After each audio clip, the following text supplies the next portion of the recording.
Hey guys, my name is Win and today I'm going to share all about our Moroccan-American wedding. So first I'll share about why we got married in Morocco. I'll talk a little bit about our venue and our vendors, what we did for the Moroccan portion of our wedding, and finally a few things that a traditional wedding would involve that my husband and I didn't choose to do. We chose to get married in Morocco because my husband's Moroccan.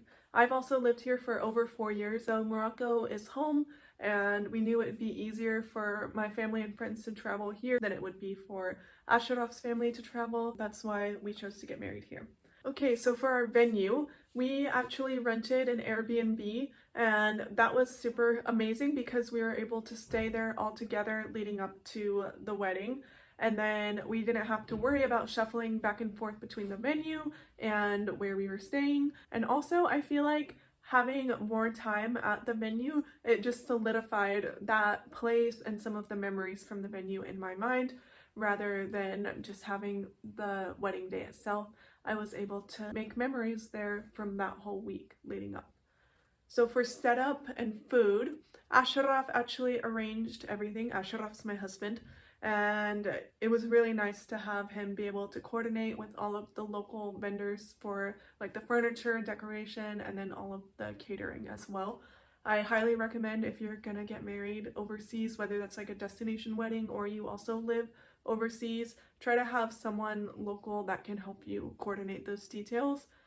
It helps with the cost and then also just like the fluidity of everything. So for food, we had traditional Moroccan food for our wedding. We had chicken and French fry tagine, which is like a traditional Moroccan food. And then we also had beef and prune tagine, which is traditionally served in Moroccan weddings. I love the beef and prune tagine. That's one of my favorites. So I was super excited to serve that at my wedding.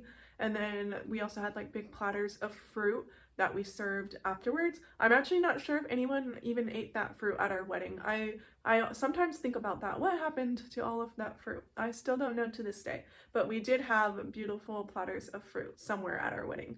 And then of course, lots and lots of Moroccan mint tea and cake. Okay, so my friend, she's an amazing baker, so she actually made our wedding cake, and we did cupcakes because there were tons of kids at our wedding, so we just wanted things to be as simple as possible, and it was amazing. We loved our cake and decoration. It was so good.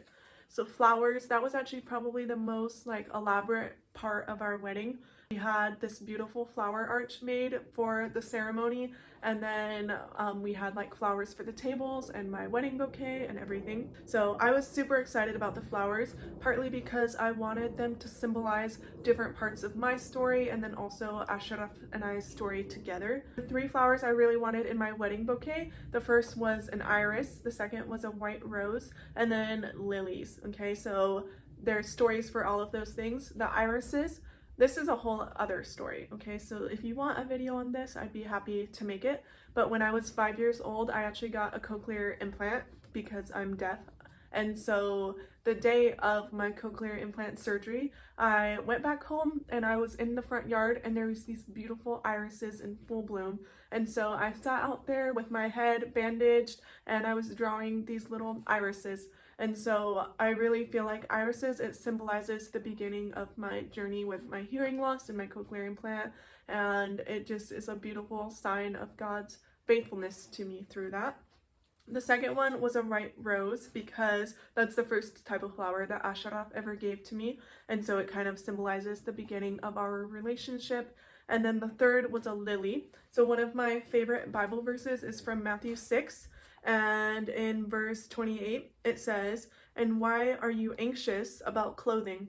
Consider the lilies of the field, how they grow. They neither toil nor spin. Yet I tell you, even Solomon in all his glory was not arrayed like one of these."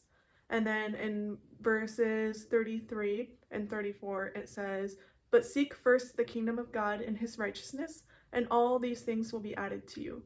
Therefore do not be anxious about tomorrow, for tomorrow will be anxious for itself. Sufficient for the day is its own trouble."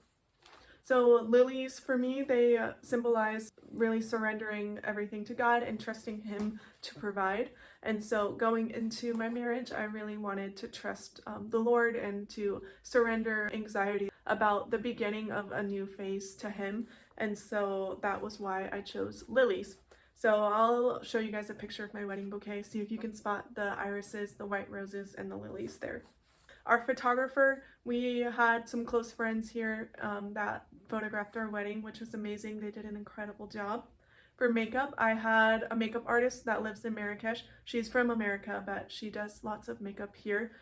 She did a really good job too. I always thought I would be the type of girl to do my own makeup for my wedding. I like a more natural look, but because the Moroccan weddings are like full glam, you need to have like makeup, you know, especially with like the Moroccan outfits. I do kind of wish that I had gone a little bit more natural for the like ceremony part and then added more for the like Moroccan outfits, but it's okay. And then for my hair, my sister-in-law, she did my hair, so she did a really like pretty like braid detail. I got my dress for the like American ceremony in the US, and then I'll tell you all about my Moroccan dresses in a little bit.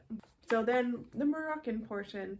So this was after we had our ceremony, and then we did cake, and then started the Moroccan party. Okay, so there's a band that came and started playing traditional Moroccan music.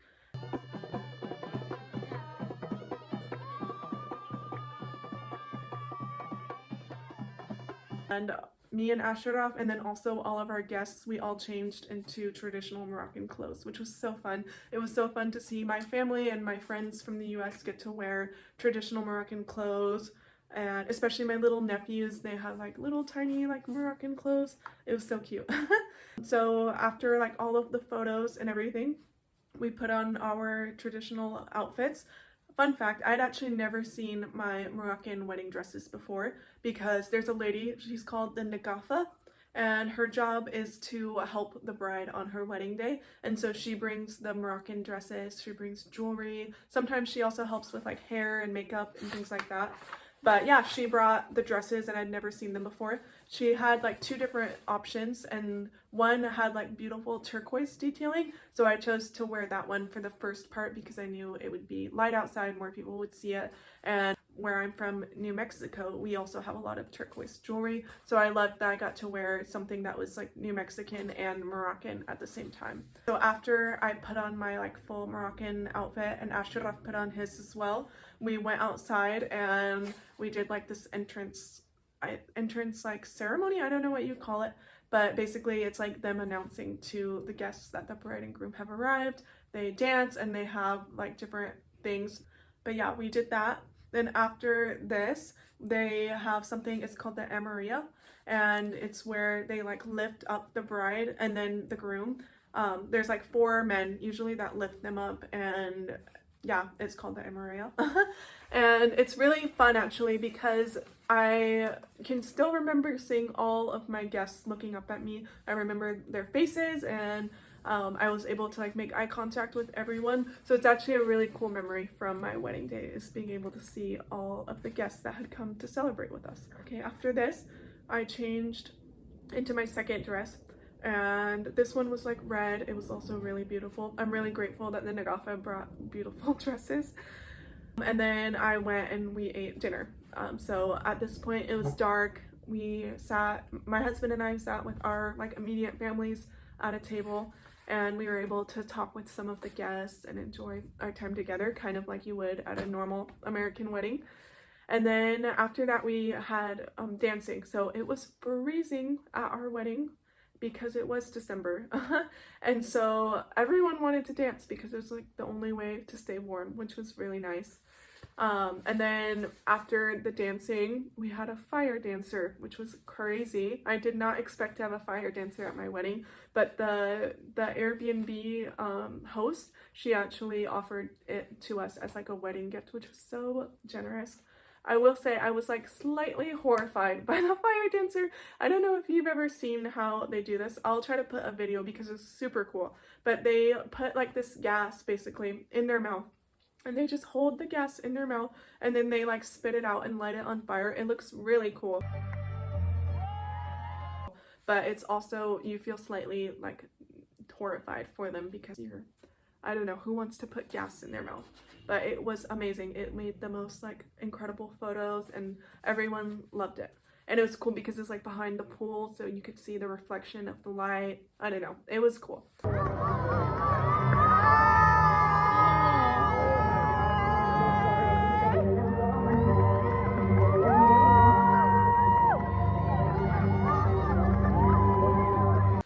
So yeah, that was the grand finale of our wedding day.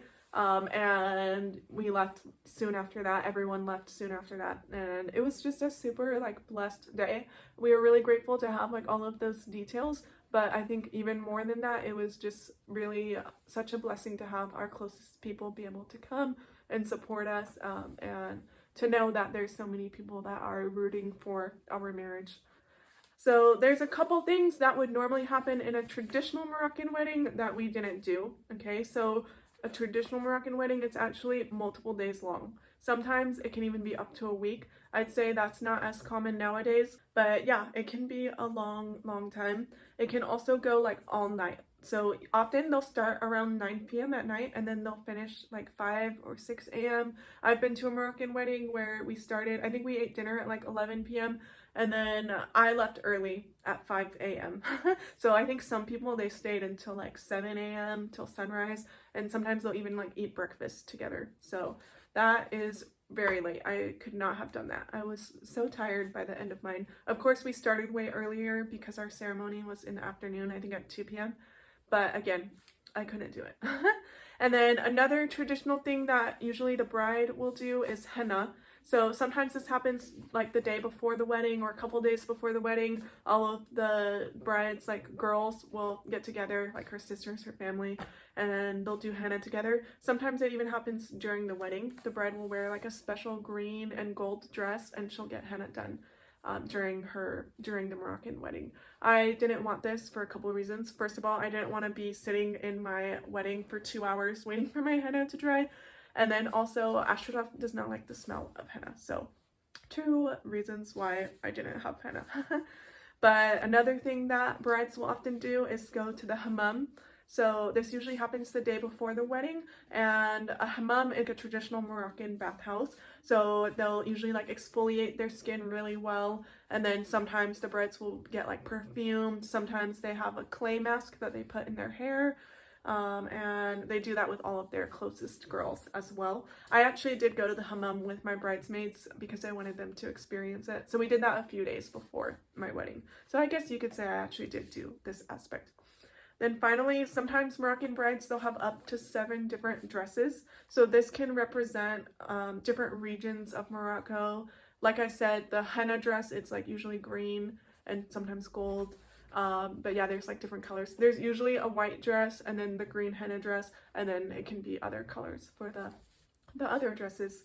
Nowadays, I'd say it's usually more like 2 or 3, maybe 4 dresses. I feel like it's not super common for brides to wear 7 different dresses, but it does happen. Okay, so that's a little bit about my Moroccan American wedding. If you have any questions or you want to see more information about life in Morocco, drop a comment and I'd be happy to make a video for you guys.